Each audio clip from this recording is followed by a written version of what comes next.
Would you maybe wanna... Would I maybe wanna what? Welcome to MsMojo, and today we're counting down our picks for the teen flicks that we simultaneously love and hate. Plot points will be discussed. This is your spoiler warning. He likes that I'm smart, and if this didn't happen, we wouldn't have been able to get to know each other. It's cosmic. Number 10. Stick It. Haley, I leave it to you to decide. Where would you like to go? Texas Military Academy, Your Honor.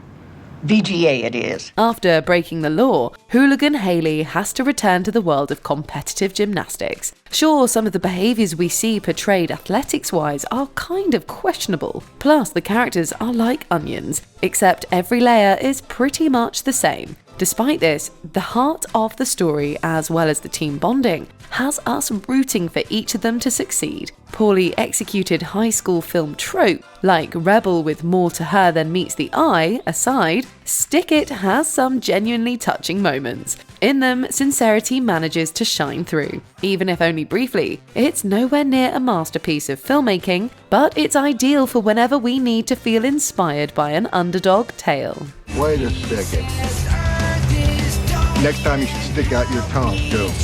I would, but my coach likes it when I control it. Number 9. The Perfect Man. Finding love while raising kids isn't always easy. Whenever things turn sour in a relationship for Holly's mother Jean, she moves the family. Holly, however, is sick of this, so she devises a scheme to find her mother a partner. That's pretty sweet, except she pretends to be her friend's uncle in order to woo her mum. I know what I'm doing borders on delusional, but what can I say?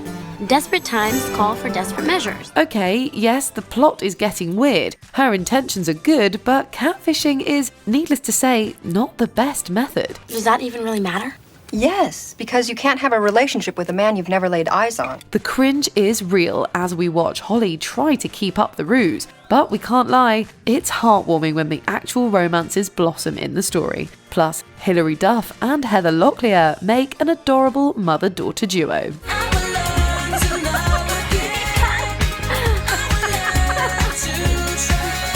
Number 8. The New Guy. Being unpopular is hard for Dizzy Harrison. He wants to change his social status so badly, he turns to a prison inmate to learn how to be cool. Yeah, you heard it right. Those crazy eyes. It's like somebody hit you in the back of the head and your eyes almost jump out your skull. Although the premise is unique, everything else about The New Guy is extremely predictable. There are too many stereotypical characters to even keep track of, and the plot veers too abstract to keep us captivated. Critiques aside though, it's pretty entertaining. Most importantly, the music goes so hard. We hum along to it for days. Let the brother speak! Luther. It's not just Luther. Spiders. You play my kind of music. We're talking bangers from the likes of Phil Collins, Outkast and Green Day to name a few. It's worth suffering through the nonsense for that alone. We'll find someone. We don't need this. Oh, you don't? So somebody else is getting you paying gigs. We're headlining at Homecoming 2 weeks from tonight. Number 7. Sleepover. It goes without saying, but high school is the biggest deal ever in a lot of teen movies. Sleepover is no exception. And there's where I'll be sitting. Cool. Uncool. Stacy and Liz. Me. Life is so predictable it kills me. The story sees a squad of 8th graders complete a scavenger hunt in a bid to sit with the cool kids during the next school year. For all the wild antics, there's not much substance. Aha! What have we here? I can explain. Yeah, I doubt it. If you're a viewer who isn't attached to the nostalgia factor of it all, you probably won't be super amused. That being said, it's great for when we're looking to pass the time with an easy-to-digest film. Go into it head empty, no thoughts, just enjoying the silly comedy.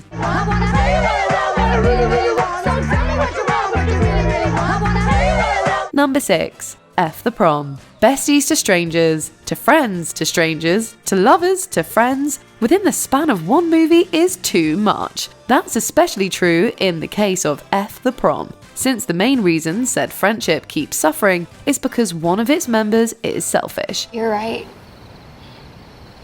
You know, it's been a while since we hung out like this. Does consoling you sobbing constitute us hanging out? A redemption arc is great. In fact, it's greatly welcomed. Yet here, Maddie essentially ditches her friend Cole in a bid for popularity, not once, but twice. So it becomes a little hard to swallow. I didn't even do anything. Exactly. You never do anything. It's a teenage train wreck, but weirdly, it's one we can't look away from. The absurdity has us obsessed. The Cole-Maddie relationship is such a rollercoaster. We find ourselves sticking around to see how they'll work things out. Do you think college will be easier than high school? I hope so. Number 5. The hot chick. Picture this. A mean teen and a criminal end up in each other's bodies, and the clock is ticking to make things right. Well, finders keepers, sweetheart. How dare you! The classic switcheroo is a tale as old as time. Unfortunately, the crass language and incoherent plot make the hot chick widely hated among the majority of critics. If we look at it from purely an entertainment perspective instead of a cinematic one, though, it's not that bad. Let's just pretend this was an alternate universe where I actually believed you. Why would I want to help Jessica out anyway? The jokes are funny in their own way, and the over-the-top dramatics are unreal. What else would you want in a terrible movie? Plus the star-studded cast, which includes names like Rachel McAdams, Rob Schneider, and Anna Faris, adds a whole other level of awesomeness. Knew it was gonna be a good night. Number 4. Love Wrecked. Being stranded on an island is a nightmare. Even worse when the person you're with is gaslighting you into thinking there's no way home. Here, the protagonist, Amanda Bynes' Jennifer, tries to keep her celebrity crush, Jason, stuck with her. Don't worry. We'll get through this together.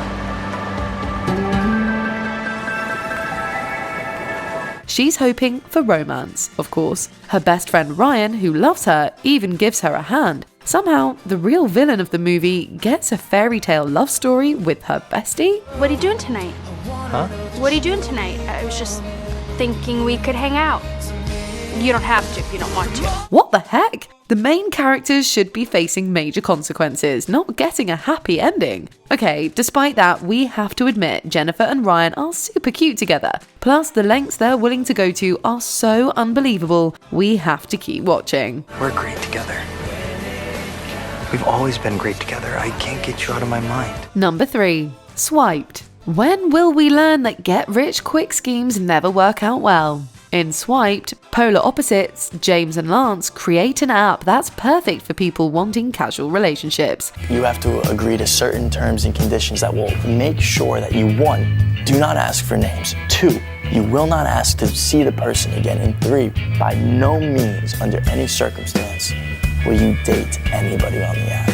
This is probably supposed to provide comedic commentary on modern dating, but it totally misses the mark. There's absolutely nothing intellectual or deep about the movie. Oh, is it a joke? Was it funny? No.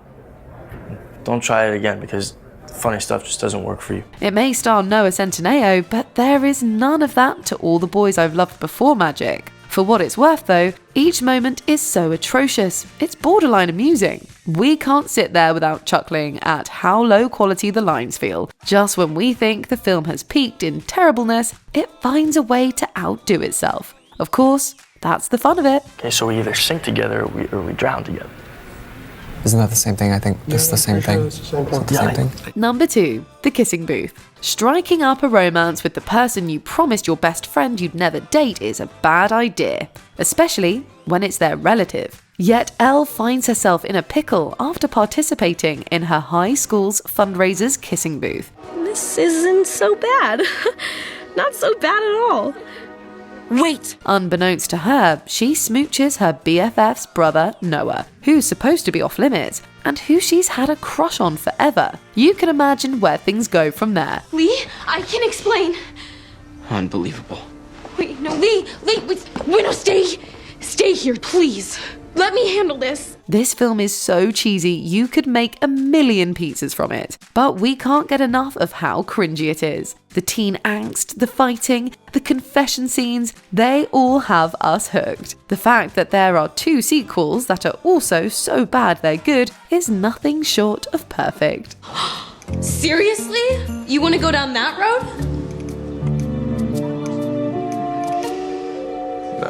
Before we continue, be sure to subscribe to our channel and ring the bell to get notified about our latest videos. You have the option to be notified for occasional videos or all of them. If you're on your phone, make sure you go into your settings and switch on notifications.